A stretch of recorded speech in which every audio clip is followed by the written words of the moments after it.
Ladies and gentlemen, congratulations to everyone. I've had a lovely evening. Thank you very much for inviting me. Good night, folks.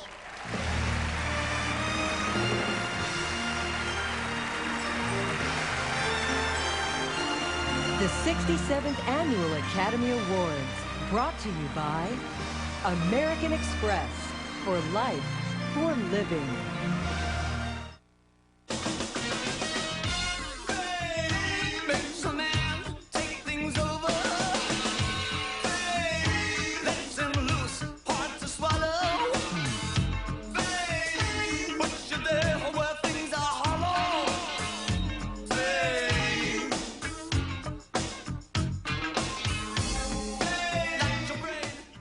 Who had the Caesar salad? Good evening, folks, and welcome back, everybody. I'm Tom, and this is the simulcast, up and running now for Oscar night here in Hollywood, the 27th of March, 1995. On this program tonight, if you have just turned over from the Academy Awards on Channel 7 here in L.A. or ABC across the country, we present Gene Siskel of the popular syndicated motion picture review show, Bonnie Hunt, star of stage, screen, and television, and David Steinberg, one of America's most beloved comedians and most talented directors, and their review of the festivities at the Shrine Auditorium in downtown Los Angeles tonight, which ran roughly 3 hours and 33 minutes. Not a record, but certainly long. Incidentally, this town truly comes to a halt on Oscar night. Every limousine in Los Angeles is booked tonight, so if you come into town late and try to hire a car, you can't. Most cabs are tied up, the hotels are filled, the restaurants are packed, and beginning at about 4:30 in the afternoon on the west side of town, it is extremely difficult to get around as people head from their homes down to the Shrine Auditorium. And then later on tonight, they'll head to such places as Morton's and Chasen's on the west side of Los Angeles for parties honoring the winners and near winners at the 67th Annual Academy Awards tonight. It's been quite a day, and we'll try and review some of the highlights with you as our program goes along tonight. And thanks to the magic of the toll-free highway, you have a singular chance tonight to call us later on and give your own opinions on what you saw at the Academy Awards from Hollywood on this Monday night. My true thanks to, and I want to show this tomorrow night. It's really not appropriate tonight, but my true thanks to Danny Aykroyd and the people over at Saturday Night Live and John Goodman for their little, I really take this almost as a little salute the other night. I know it was comedy, and I thought it was funny, and I thought it was extremely well done. And I smile through it, a smile of happiness at knowing that some former colleagues still recognize that old Tom is still kicking through the field here. But as I told so many people when I was interviewed before this program went on the air, they always say, you know, what makes you happy? And let me just share a very, very small story about Mother Snyder, who's 86 years old and living here in Southern California. And yesterday, her son and her granddaughter and her great-granddaughter took her to Manhattan Beach. And for the first time in her 86 years, Mother Snyder plunged her toes into the waters of the Pacific Ocean. And it just made all of us very, very happy. I said, Mom, what do you think? She says, geez, that's cold. She is so cute. Anyway, Gene Siskel is here tonight, and Bonnie Hunt and David Steinberg and all of you. And we'll be right back after these messages. Thank you all for watching, and enjoy the pictures as they fly through the air. And can you feel the love tonight? It is where we are. You've heard that more than 1 billion people around the world have just watched the Oscars on television. We've assembled our own panel of experts to share their insights into this evening's festivities. Please welcome the noted film critic Gene Siskel, who was at the Shrine Auditorium this evening. He's here with a review. One of America's most popular and busiest directors and comedians, David Steinberg, is at home in front of and behind the cameras, and he spent the evening watching the show at the fabulous party at Spago's here in Southern California. Finally, the actress and comedian and friend Bonnie Hunt, who is here with her own unique perspective on the Oscars. Bonnie and David and Gene, thank you for coming on. Let me ask you, since you were down there and you saw this, and you know, critics always savage these awards show, but to me this was entertaining tonight. What did you think? Not particularly entertaining, no. I'm going to savage it, Tom. Why not? And I'm surprised, because, Tom, I always thought you were a tough guy, a tough critic. Except, you see... What was so special to you, Tom? Why was this that great? Do you remember anything? Tom, replay to me one of the acceptance speeches. I thought Tom Hanks, although he was a bit over-emotional, he touched me. He was the only one. He was truly- the only one because he had a thematic device. Quincy Jones also spoke beautifully, actually, earlier. Again, he had a thematic device. And Eric Roth, Wendy Feinerman, for the producer of Gump, a nice job. But, you know, it's always the screenwriter, the original screenwriter, who does the best, Eric Roth, talking about all his family. But not a night. Did you learn anything about Gump? Did you learn anything about the movies tonight? No. Nothing. No. You never learn anything about the movies at the Oscars. That's what we should be taught. Why are you so angry about this? Because it's a precious night, Tom. Yes, it's a precious night. You just said 1 billion people. Here's a chance to educate, inform about movies. They don't do it. And you felt they that don't do it. See, for me, I watched it for the clothes. I know, but they don't even tell you about the clothes, Bonnie. I know, Bonnie. I Bonnie, agree I'm with with you. Bonnie, you know, the opening is 3 minutes. Outside, exteriors. Oh, by the way, why not have... That's right. What are you wearing? What are you wearing? Why'd you pick this? What didn't you wear? That's true. I do want to. You do want to find out stuff. Gene, are you hungry? Not particularly. No, really, because I was hungry all night when I went to the Oscars. And all I could think of is, you know, when I was going to get a bite to eat, and I got more and more irritable because I didn't have any food with me. Do you want me to make you boys something? But I thought, Gene, During the break. but Gene looks like you're hungry. See, if you had some food in you, you might not be as angry. David, what do you about think they do with the press backstage? Do they give you food? Oh, so you ate. Oh. Little sandwiches, so my theory's carrots. off already. Right. Yeah, I had a lot of sliced pineapple as well. But if you really want to know. but you expect this? I mean, you expect this event to enlighten us in some way? I think that... in which people gather because they hate each other so much and hope that the others aren't going to win and that they're going to win. You expect this to be an enlightening event in some way? Even, David, if it tapped into the mutual hatred that you talked about, that would be informational. It doesn't Let me really just do interrupt you all because Jennifer Tilly, one of the nominees for Best Supporting Actress, is on the live cam down at the Shrine Auditorium, and I just want all of us to say hello to her because we had lunch with her on Friday over at the hotel. So let's switch to Jennifer Tilly. Can you hear us, Jenny? Hello. Yes. Hi, Tom. Hi, how are you? Well, it Fine, didn't go our way completely, but you look great, and I trust you had a wonderful evening. I had a great time. You know, it's a lot longer when you're actually there in person. Now, when you got up, when We're talking about the Oscars, Jennifer. Yes. No, I'm talking about the ceremonies. And you know what? I'm like Pavlov's dog. I start salivating as soon as the show starts because I'm used to eating through the entire telecast. I was very hungry. and so where do we find you now? Oh, well, now I'm standing in front of the pizzas, but I don't get to eat them because they said you wanted to talk to me. Do you need a ride, Jennifer? All right. No, Food, I'm fine, food. thank See, you. all they're thinking about is Jennifer, thanks for Yes. joining us tonight. I enjoyed lunching with you on the dais on Friday, and much success in the future, and thanks again for Thank visiting you. our program. You look Thank you very beautiful, much. Jennifer. By the way, Jennifer, Yes. what are you wearing tonight? Isaac Mizrahi. He's a New York designer. Yeah. My big fear was the zipper would pop before the evening was over. The evening's still not over, so There's hope. yeah. Come back with 3 empty chairs and me sitting here alone. This is gonna happen. Good night, Jennifer, and thank you Good again for night. joining us. Thanks.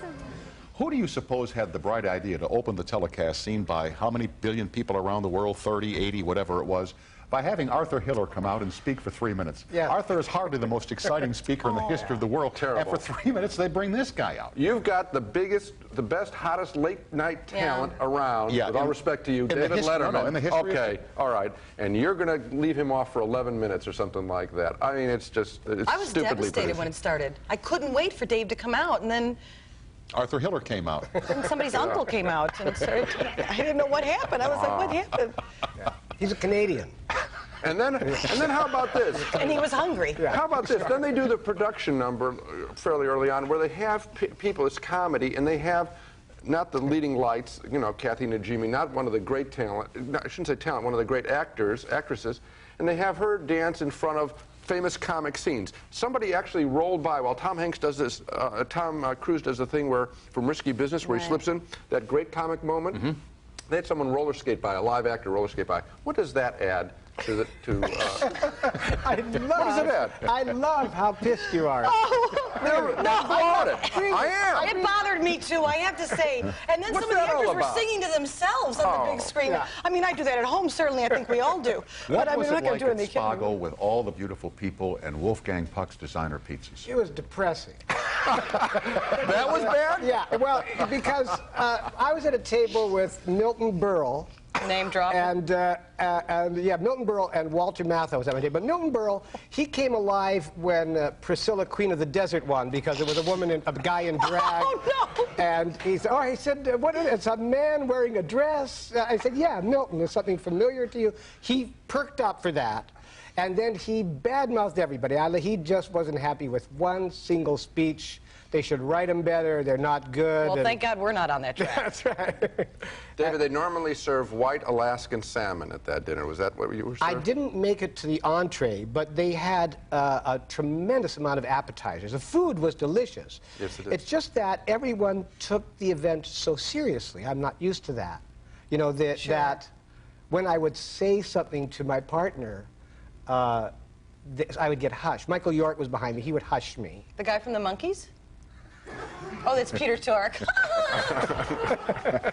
Name dropper. Let her host the show. She's already How on. excited you got for a second. Yeah. Back with Bonnie Hunt and David Steinberg and Gene Siskel. After these messages, we'll talk about who dressed well and who dressed poorly and get to your phone calls on the toll-free line.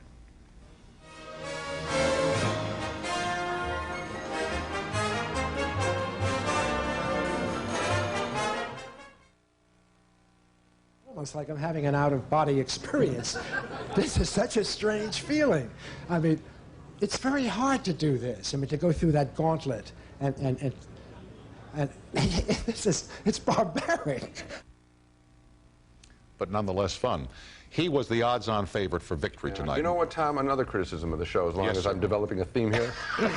You just won't let this puppy go, will you? Well, look, they cut him off. Me around during the They commercial. cut him off. Yeah, that Remember? was terrible. Martin Landau, they cut him off. There are 4 people that the American public want to hear from Tonight. Dianne Wiest. You got it. Tom Hanks. Jessica Lange. Martin and Landau. Marty Landau. And they cut him off. What he was going to go on and say is, Bella, this is for you. He said it in other expressions. Bella, this is for both of us. But you know, Matt Dillon came out. And they cut him off. So backstage, I asked him, give the speech that they cut you off with. And then he went into it, and he said that Bella's career had taken a dive. My own career, Landau speaking, had taken a dive. I know what it's like.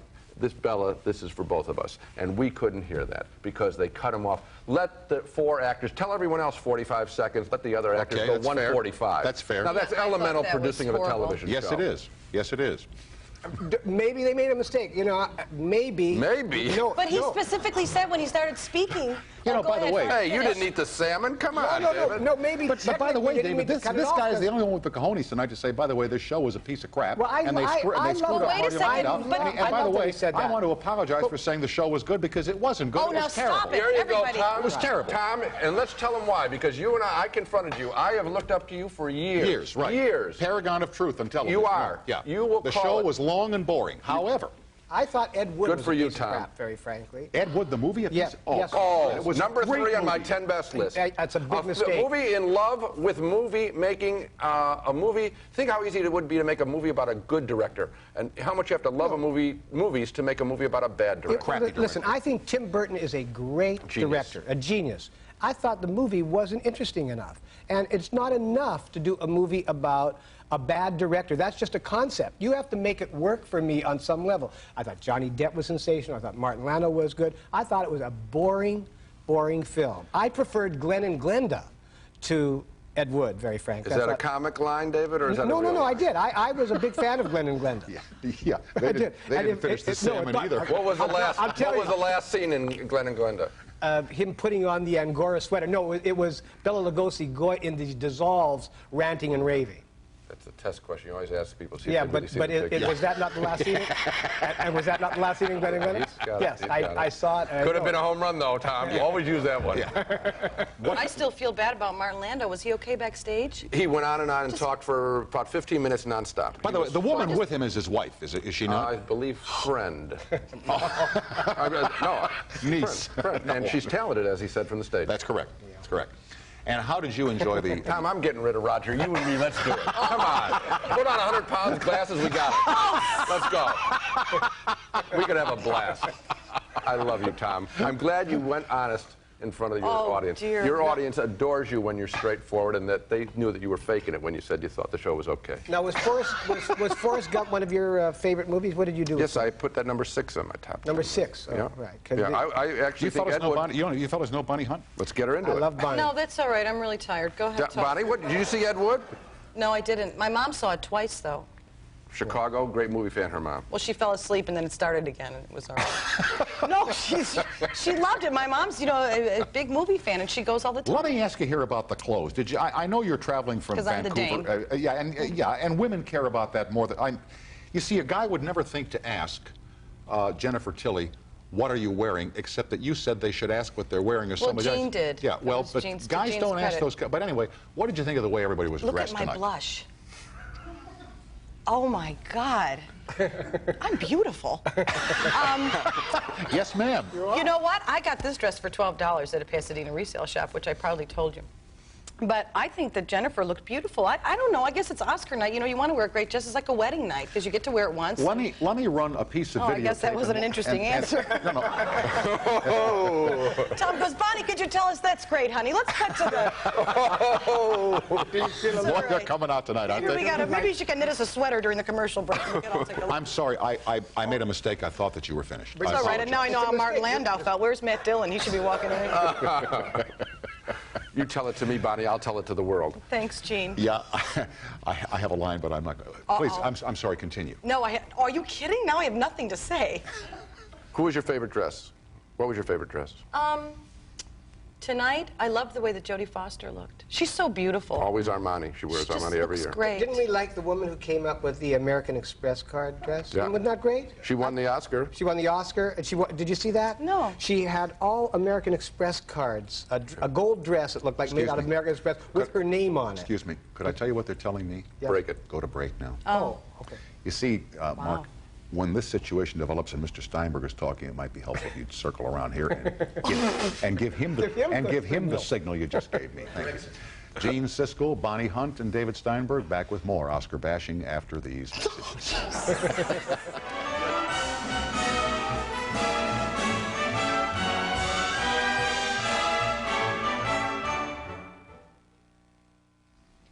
We are joined from the Academy Awards by Martin Landau, tonight's Best Supporting Actor for his appearance as Bela Lugosi in the picture Ed Wood. Martin, congratulations. I told you on Friday I was cheering for you, and I still am. It's a wonderful thing to see you, and congratulations, my friend. Good boy. Thank you, Tom. It's a strange feeling, you know. It's almost like an out-of-body experience. There was somebody up there accepting an award, and I later found out it was me. Now, how did you feel? We were told by Gene Siskel, who is here, and by the way, please introduce us to your companion. Oh, this is Gretchen Becker. And Hi. Gretchen has been my closest friend since Childhood. my first Beginning nomination, of since time. Tucker and Crimes and Misdemeanors. So she's been a lucky charm for me. I've been waiting to see Oscar. Now, she can't hear you, so I'm going to have to translate in Hungarian or just- Transylvanian. Just tell her a little hello from all of us. But let me ask you here, sir. Hello. Yes. When you were nearing the end of your acceptance speech, Yes. the band began to play, and you were finished, and Siskel says that you didn't get a chance to do the end. So why don't you finish it for us here? Well, the end basically was about Bela Lugosi, sort of the speech he never got to make. It was in that context. It's hard to do it sort of out of the context of the rest of the speech, but Gil Cates apologized to me just now because he thought I was finished. I guess my pause was a little too long, but the essence of it was that my career, you know, there were a period of time when I was doing films not dissimilar from the Ed Wood movies. Bela Lugosi never got out of that, and I managed to bounce back and certainly get good roles. Witnessed the last few in the nominations in this. He did bounce out of it with you. Well, that's what I was saying. The essence of what I was going to say was that this was the speech he never got to make. It was in that realm. It's hard, as I say, to say it now. Martin, again, congratulations. And you have friends here in Gene Siskel from Siskel and Ebert, and Bonnie Hunt from Motion Pictures, and David Steinberg from television, and they all send their congratulations. By the way, Gene, say hi to Martin. I saw Martin backstage, and I'm thrilled for him. It's a great piece of work. What's difficult is playing a real character that we all have video images of. visual images of. In other words, if he's false, Tom, in one moment, visually, forget about the acting job he has to do, but if he's just wrong visually, the whole movie falls apart. Well, his whole character falls apart if just that a great job. Thanks again, Martin. Thank you. Thanks a lot. Good night, sir. Bye-bye. Is he gone? Maybe we should have had, in the interest of truth, have David Steinberg tell him what a rotten picture Ed Wood was. I was going to tell him how much I loved Ed Wood, actually. And you know, they can do that out here in Hollywood. They can do it. Just look at him. He looks absolutely sincere. Yeah. That's it. Look well, actually, you changed my mind. I thought you were just so articulate. And the way you sort of broke down what I was saying, I actually did like it. In fact, I didn't even know how much I liked it until you started speaking, until I saw Martin Landau. I really don't want to hurt anyone's feelings, you know, but I still think the movie sucked, basically, but I like Martin Landau. I thought Martin Landau was brilliant, and I think Tim Burton is brilliant. But I just didn't like the film. Like that picture at all. No, I thought Johnny Depp was good. I thought this is the most talented group of people. He just said he making likes the lead actor in the film, the supporting actor in the film, and the director, but he didn't like the movie. That's right. Now, you are a director. Say hello to Robert Zemeckis, who is the best director of the year for his work in Forrest Gump. And being a director, you talk with him. Oh, sure.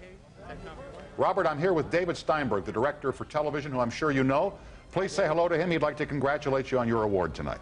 Thank you, David. Hi, Robert. Congratulations. How do you feel? I feel exhilarated and relieved and honored. Robert, can I ask you, this is Bonnie Hunt. I just want to ask you a question. How great was it when your son gave you the thumbs up from the audience? That was so wonderful. Well, you know, he's a great kid. I didn't get to, I think that was on television, and when I went backstage. Okay, I thought maybe somebody told you by now. They did. No, they did. They did. They told me when I went backstage. That's great. I love him. He's the best. Robert, it's Tom. After the awards are over, do you meet the other nominees who did not receive the Oscar award, and do you get their congratulations, or you shake hands, or does something happen like that? Well, I believe that's what's supposed to happen here at the Governor's Ball. As soon as I do. Well, don't wait too your long. Show, I think I'm supposed to go do that. Robert? Yes, David again. Are you sick of life is like a box of chocolates and you've got to take what you get? Have you had enough of that by now? I haven't had too much of it. I can see where it might get on people's nerves after a while. I thought the movie was beautiful. I thought your work was just wonderful. Thank you. Yeah. Robert, it's Gene Siskel. I think it's a great film, too, as you know, and I wanted you to sort of defend, there's a little bit sniping at the heels that it's sort of a pacifier for America. Why don't you speak to that point? Answer people who've criticized its success. You know, I don't understand that. It never was anything but a truly human story, and I think the fact that that the international audiences have embraced it in numbers as large as America sort of prove that out, that it really has nothing to do with America, although there are a lot of metaphors for America, and there's a lot of metaphors for our recent American history, but at its core, it's about human life and the journey we all go through. I can support what he's saying. I was asked by a Japanese magazine to write an article explaining why it's so popular in America, and already it was being embraced by Japanese intellectuals before it opened. It's about to open in Japan, I believe, saying that it represents traditional Japanese values. So it is a universal picture. Robert, thank you for coming on tonight, and congratulations to you. Thank you. All right, good night, sir. Good night. Bye-bye now. What does it mean, life is a box of chocolates, right? And you never know what you're going to get. You never know what you're going to get. Now, it's the second line that's the key part. Yeah, but you never know. In other words, you never know what you're going to get. But that means that everyone gets. There are only like 12 or 13 chocolates in this box, right? Well, there's a pound. Depends there's like 24, on which box 2 dozen you're talking chocolates. about. But I don't know, does it track as a metaphor for life in some way? I mean, is it just one of those things that sound, you know, sort of like no man is an island, right? It strikes me as it just caught on at the right moment, because No Man is an Island by John Donne is just fairly obvious, I don't think that that's the best line in the movie, frankly. I don't think that's the reason why the movie's a success, because of that single line. I know, but I think it's more of a catchphrase. I mean, yeah, but it just bothers me. Actually, life is not as symmetrical as a box of chocolates, because you know how they put the caramels are opposite sides of each other? Do we really know that a stitch in time saves 9? No, but do we really know that? Do we really know that experience is the best teacher? Do we know that an ounce of prevention is worth a pound of cure? Or I before E, except after C. C, except when sounded like A as Right. in neighbor But and what way. we do Back know with Gene is- Siskel, Bonnie Hunt, David Steinberg, and the magic of your telephone calls. You notice Siskel didn't tell Zemeckis, though, that the picture was number 6 on the hit list. And Ed Wood was number 3 on the hit list. No, that never came out when we were getting the Japanese admonition, the benediction of the Japanese, right? Praise from Caesar. What's Praise wrong? indeed. Yeah. See how fat. How about, you know what the 23 auxiliary verbs are, as long as we're showing off? Am, is, are, was, were, be, been, do, does, did, have, has, had, shall, should, will, would, can, could, may, might, must, ought. I see. You know what? I never found you that attractive till right this moment. Yeah. But man, I have a good I can attitude see why about the fat guy makes fun of him in public. We'll be right back with Gene, Bonnie, and David after these Don't call him messages. fat. He's just heavy. Really, Eddie, it's Jack Nicholson. You want to see it? Oh, yeah, go ahead. Okay.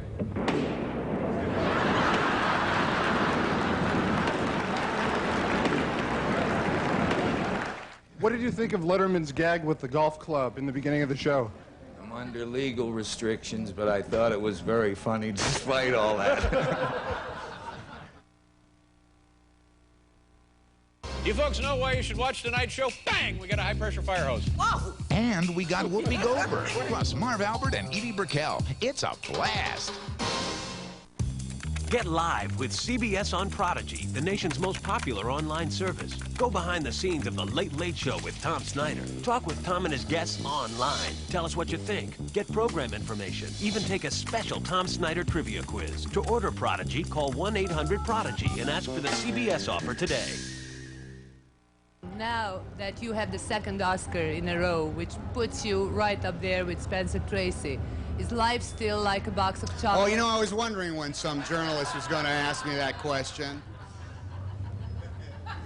You know, I'm trying to figure out if life is still like a box of chocolates. I don't know, but you know, stupid is still is, stupid does. I'll tell you that right now. See? See, Tom feels like I do. It's not a metaphor doesn't track, but let's get off of it. I understand that we have still another last-minute surprise. Joining us from the Oscars downtown is Dianne Wiest, who was the winner of Best Supporting Actress tonight for her role in Bullets Over Broadway. Hi, Dianne. It's no, not ready yet? Not there. Okay, fine. No, but when she comes on, you interview her this time. Okay, right? fine. I certainly will, and I'll be sure to ask her that penetrating question, how does it feel? Oh, dear. I'm just going to ask her. Yes, Tom. Shot and a goal. Hey, how about that World Cup, huh? Unbelievable. Yeah. Why don't we, you know, you've been prompting me to run the little videotape all night here of Jane Fonda in the dress. I haven't seen it yet. And Bonnie hasn't seen that. Maybe we could roll that videotape. You see, folks, we're just making this up as we go. We have no idea what's coming next. Could we do that, please? We can do that. Fine.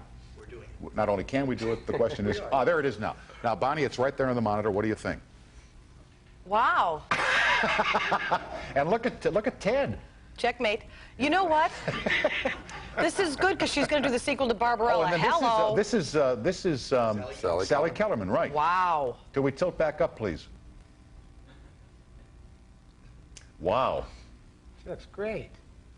Silent. And then this is Diane Keaton. Diane Keaton, yeah. She always wears a hat. I wonder why. It's an Amish look. She's so cute, though. She's adorable. She always looks sweet. One of the movies that really What's set with a this trend. guy? Oh, it's Tom. I'm sorry.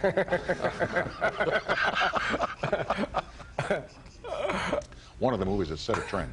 No, just saying, you know, Annie Hall literally did, you know, they always talk about how Oscar costumes are going to set, that's one of the few pictures that actually did set a trend. By the way, were there, ready now is Dianne Wiest, who won the Oscar tonight for Best Supporting Actress in Bullets Over Broadway. Hi, Dianne, it's Tom Snyder. Thanks for coming over and welcome to our show here at CBS. Congratulations. Thank you very much.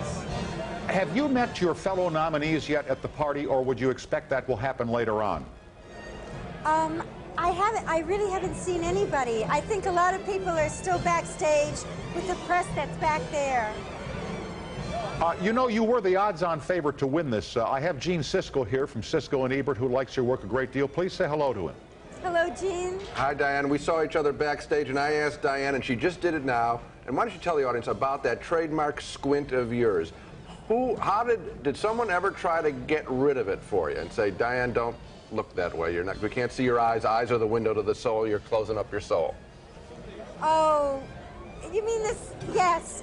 A lot of people have told me to open my eyes and don't smile because when I smile, my eyes disappear. And I'm glad that you didn't listen to any of their advice. Oh my God, look how cute she is. She's so sweet. I know. Bookends Oscars. Doesn't that sort of humble you a little bit, Dianne, at your age, two of them? It really does. Yeah.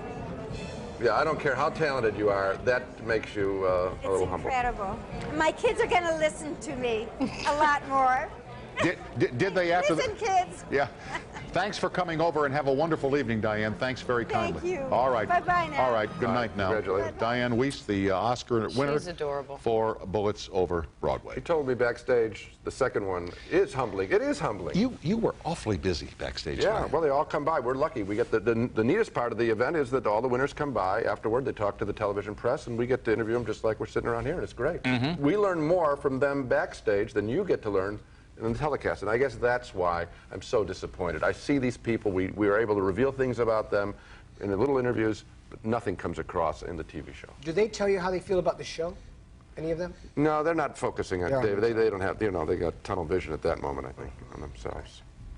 I mentioned that you had flown in today from Canada, and boy, are your arms, Yeah. You are working up there on a project with Robin Williams, is this Right. correct? Jumanji. And that's the name of this picture? Mm-hmm. And Comes out at Thanksgiving. Is it almost finished, or must you go back to Canada tomorrow? Tomorrow morning I go back. A couple more days. We've been there for a long time, over 3 months. And then you're about to start a pilot for CBS, Right. Worldwide Pants. Mhm. And as I recall, this is about a woman who is a reporter working in Wisconsin who gets the big break and goes to work for a television station in Chicago. That's right. And we'll do live remotes with real people, so it won't be those bad fake news stories.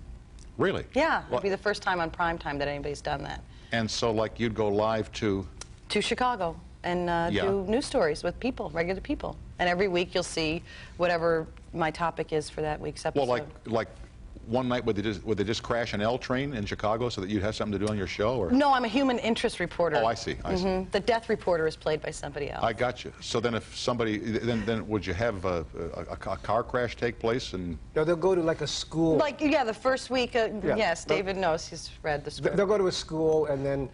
I'll do the first week back to school, interview the children. You know, some of the kids in Chicago. We're actually going to Cabrini Green next week to do the remote for. We are. Oh, very good. To do the remote for the first episode. Yeah, but like, would the kids know what they're going to be asked, or would this be? No, it'll be, you know, real life. Yeah. As much as you can put it in primetime television without getting canceled. Get too close to reality, you know, get too good, you're in big trouble. That's what I hear. That's why I tend to stay away from prime time. Back with, you're kidding. We're going to break. I just saw the name Tom Hanks is ready up there, and now it says tomorrow Jack Wagner. Back with Gene, Bonnie, David, and the magic of your phone calls. It's funny how long that magic is taking to happen, isn't it? Yeah. No phone calls. Yeah, well... Why is that? Not one? I don't know, but Where's my mother?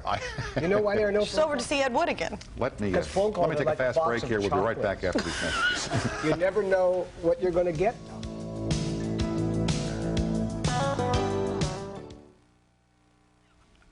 I wish you could be here during the breaks because it's unbelievable. Well, because Gene is sucking up to you during the break. Really, He is, on the air, he's a combative guy, but off camera, he's just a Tom, you're the best, you're the greatest. I love Tom. He knows it.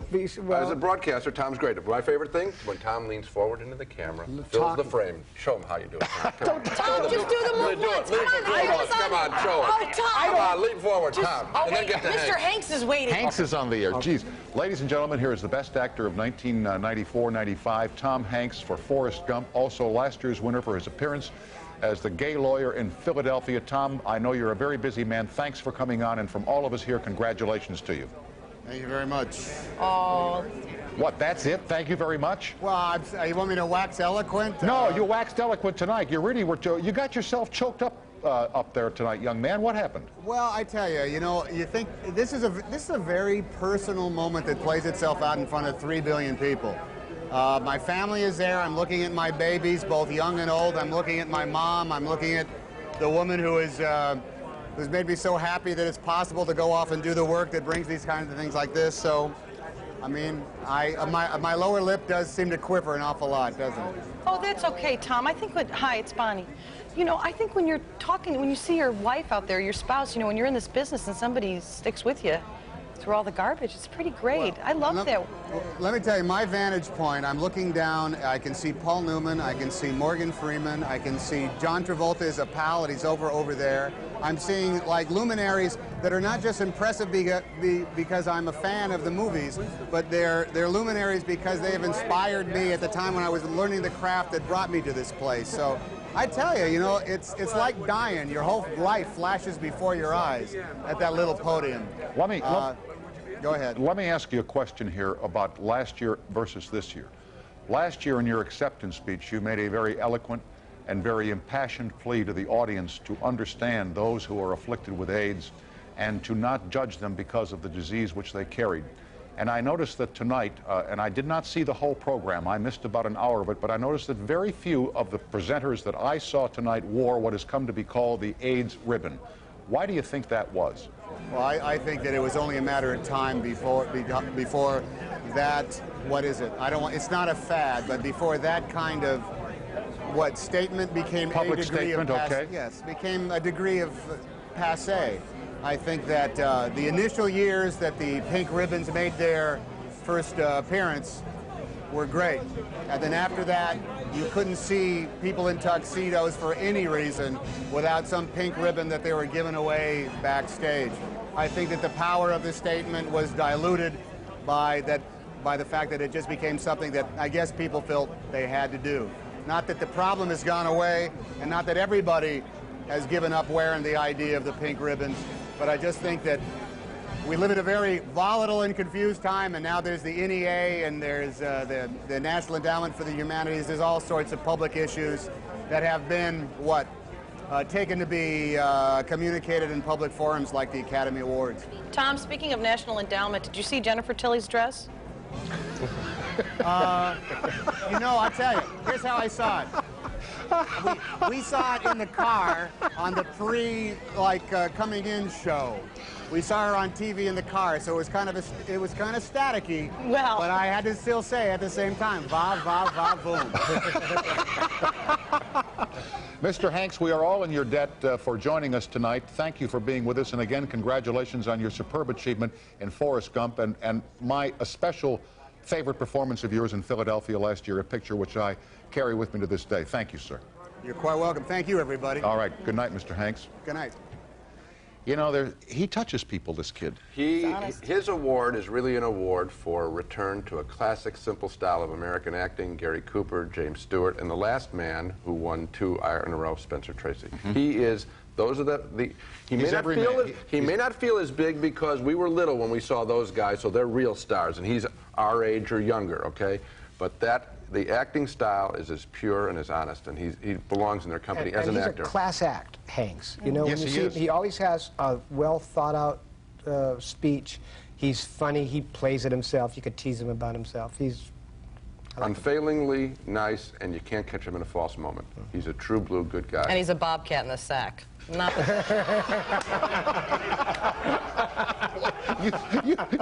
you really came in here with a one-track mind tonight, didn't you? I haven't been filthy. I wish they could see you guys during the commercial. They're all over me, folks. I love it. I'm telling you. Some musical chairs in here. Bobcat is so much a better image than chocolates in a box. A bobcat in a sack. You just won't This is something you can take home with you. It's wonderful. Bobcat. No surprises tonight, or were there some? None. Not really. Not even Pulp Fiction. As I say, I didn't see the whole show because I was coming from one location to another. Did it get anything? Yeah, it won Best Original Screenplay, which everyone thought it would, and it was. The language in that film is original and very special, and it's the greatest part of that film. What's wrong, Tom? So funny? What's so funny about that? Well, you know that most of the language in that film is language we're not allowed to use on network television at this time. It's language that also isn't allowed to be used in safe American movies where they remake television shows like the Flintstones. Language in American films is really soft, and this one was alive. So if it comes from the streets, if it's language from the streets, so be it. But we're getting very homogenized language. We're getting very poor screenwriting in American films week after week. I thank you all for being here tonight. and I wish we had more time, but sadly, the clock on the studio wall says we don't. So David Steinberg, Bonnie Hunt, and Gene Siskel, thanks from me, from all of our viewers, from America, for joining us tonight. No, I mean, thanks, folks. I appreciate it. Thanks. Okay, thanks. Gene Siskel, Bonnie Hunt, and David Steinberg.